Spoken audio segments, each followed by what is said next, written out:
আসসালামু আলাইকুম। কেমন আছেন আপনারা সবাই? আশা করছি ভালো আছেন। আলহামদুলিল্লাহ আমিও ভালো আছি। তো বিকালবেলা আলিফকে নিয়ে একটু হাঁটতে বেরিয়েছিলাম। তো সেইখান থেকে আলিফের স্কুলে এরকম একটি পিঠার উৎসবের আয়োজন করেছে, সেইখানে গিয়েছিলাম।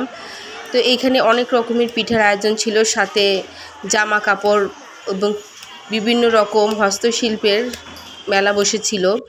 তো আমি দেখলাম এখানে লাইভ পিঠা বানানো হচ্ছে, অনেক রকমের পিঠা ছিল। এই যে দেখেন, তো হাঁটার উদ্দেশ্য করে গিয়েছি, সেরকমভাবে পিঠা এখনও কিনা হয়নি, জাস্ট আজকে দেখে আসলাম। মেলাটা 3 দিনের জন্য আয়োজন করা হয়েছে, আজকে প্রথম দিন ছিল। আর এই মেলাতে ঢুকতে কোনো টিকিট লাগে না, যে কেউ এই মেলাতে ঢুকতে পারবে এবং এত সুন্দর সুন্দর সুস্বাদু পিঠা উপভোগ করতে পারবে। মানে এত সুন্দর সুন্দর পিঠা ছিল, পিঠা দেখেই লোভ লাগতেছিল। তো এইখান থেকে কিছু জিনিস আলিফকে কিনে দেওয়া হয়েছিল, ওইখানে সে খেয়েছিল এবং জাইয়ানও গেছিলো সাথে, ও খাইছে। তো আমি তেমন কিছু কিনিই নাই, কারণ আমি জাস্ট দেখে আসলাম আজকে। তো দেখি কালকে স্কুল খোলা আছে, সেই সময় হয়তো বা কিছু কিনবো। শুধু পিঠাই না, এখানে অনেক কিছুরই আয়োজন করছে। এখানে বরফি ছিল এবং যে কালাই রুটি, সেই কালাই রুটি ছিল, সাথে হাঁসের মাংস ছিল এবং বিভিন্ন রকমের ভর্তা ছিল। আর আমরা যে উত্তরবঙ্গের মানুষ যারা আছে, ডালের বুড়াটা অনেক পছন্দ করে, মাসকলার ডালের, সেখানে ওই মাসকলার ডালের বুড়াটাও ছিল। আর লাইভ বিভিন্ন রকমের ভেজিটেবল রোল, তারপর কাটলেট, অনেক কিছু বিক্রি করতেছিল।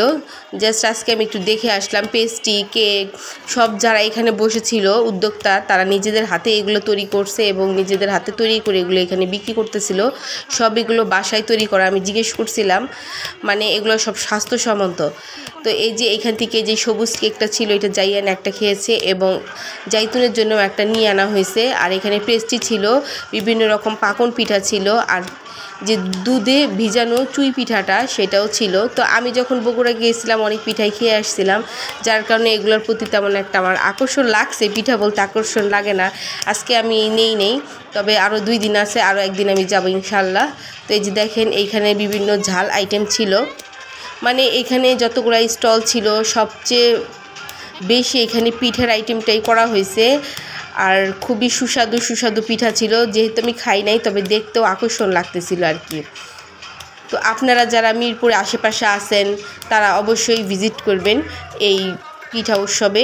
খুবই সুন্দর হয়েছে এই পিঠা উৎসবটা দেখতে, যেমন আর লোভনীয় খাবারও ছিল।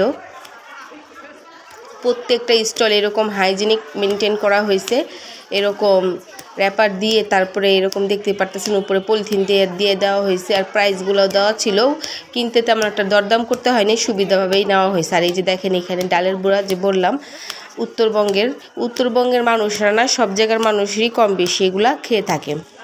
তো ওইখানে যাওয়ার কারণে আপনাদের সাথে শেয়ার করবো বলে ছোট্ট একটা ব্লগ তৈরি করে নিয়ে আসছিলাম, সেটা আপনাদের মাঝে শেয়ার করলাম। যেহেতু 2 দিন আরও মেলা আছে, আপনারা চাইলে যেতে পারেন যারা মিরপুরের আশেপাশে আছেন। তো আজকের ভিডিওটা এই পর্যন্তই। ভিডিওটি ভালো লাগলে শেয়ার করেন। আর এই যে এখানে লাইভ কালাই রুটি ভাজা হচ্ছে, সেইটাও একটু আপনাদেরকে দেখায় দিলাম। তো ভিডিওটি ভালো লাগলে সবাই একটা লাইক করেন। আল্লাহ হাফেজ।